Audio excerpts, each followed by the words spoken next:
जो सरकार इससे पहले रही उनसे भी गलतियां हुई।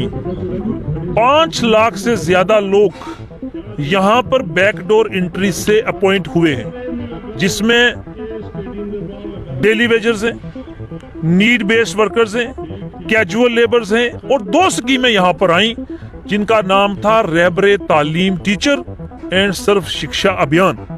तो लगभग इस किस्म से, और एसपीओज के और होम गार्ड्स, तो इन तमाम लोगों को इन्होंने अपॉइंट किया। यहाँ की सरकार ऑर्डर्स बनाती रही, स्कीम्स बनाती रही, लेकिन उनके पास ये विजन और विजडम नहीं था कि कल इन लोगों को हम किस तरह रेगुलाइज करेंगे। फॉर एग्जांपल आरईटी की स्कीम, एसएसए की स्कीम आई, और इस स्कीम में बहुत सारे लोग एडजस्ट हो गए कि 5 साल के बाद आपको रेगुलाइज किया जाएगा। जब 5 साल खत्म हुए तो रेगुलाइजेशन की कोई इंप्लीमेंटेशन नहीं थी। तो अल्टीमेटली आपको याद होगा यहाँ सत्यपाल मलिक जी थे, और ये आरईटी और एसएस वाले सारे सड़कों पे थे कि हमें रेगुलाइज करो जी, हमें सैलरियां नहीं आ रही। तो उन्होंने एक पेज का ऑर्डर किया कि सबसे पहले आप इन तमाम आरईटीज को, एसएसए वालों को एज पर देयर सीनियरिटी इनको आप एकोमोडेट करें, जनरल लाइन टीचर में इंक्लूड करें। जनाब 50,000 आदमी जम्मू कश्मीर में कब इंक्लूड होगा जनरल लाइन टीचर?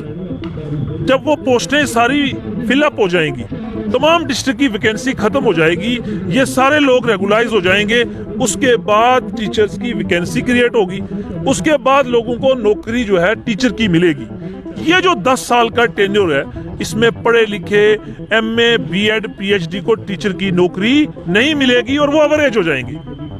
अब स्कीम का बेनिफिट इसको इस व्यू से कोई देखता नहीं है। तो आज हमारा पढ़ा लिखा जो आदमी एमए बीएड है वो एवरेज होगा, और 12th वाला रेगुलाइज होकर टीचर बनेगा। ये बेनिफिट का भी देखिए और नुकसान भी देखिए।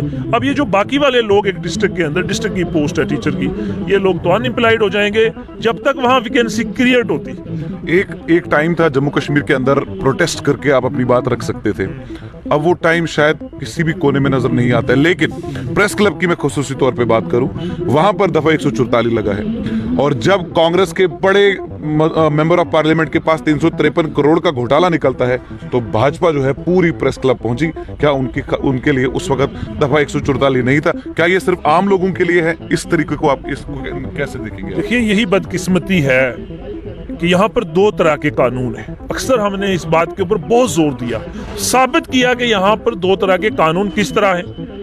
एक पार्टी के लोगों के लिए एक किस्म का कानून, और दूसरी पार्टी के लोगों के लिए दूसरे किस्म का कानून, जिस तरफ आप रेफर कर रहे हो। लेकिन सुप्रीम कोर्ट क्या कहता है? देखिए, हमारे एलजी साहब यहाँ पर हमेशा कहते हैं कि मैं यहाँ रूल ऑफ लॉ को एस्टेब्लिश करना चाहता हूँ। आप तो सीधी सीधी बात कह रहे कि एक पार्टी को आपने प्रोटेस्ट करने की इजाजत नहीं दी, वहीं आपने दूसरी पार्टी के लोगों को होली सोली कहा कि आप आइए और खूब प्रोटेस्ट कीजिए। तो क्या दिख रहा है कि यहाँ 2 किस्म के कानून हैं कि नहीं?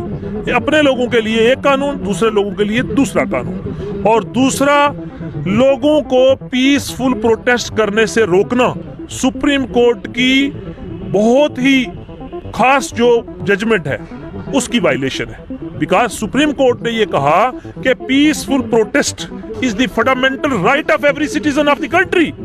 आप उसको रोक नहीं सकते।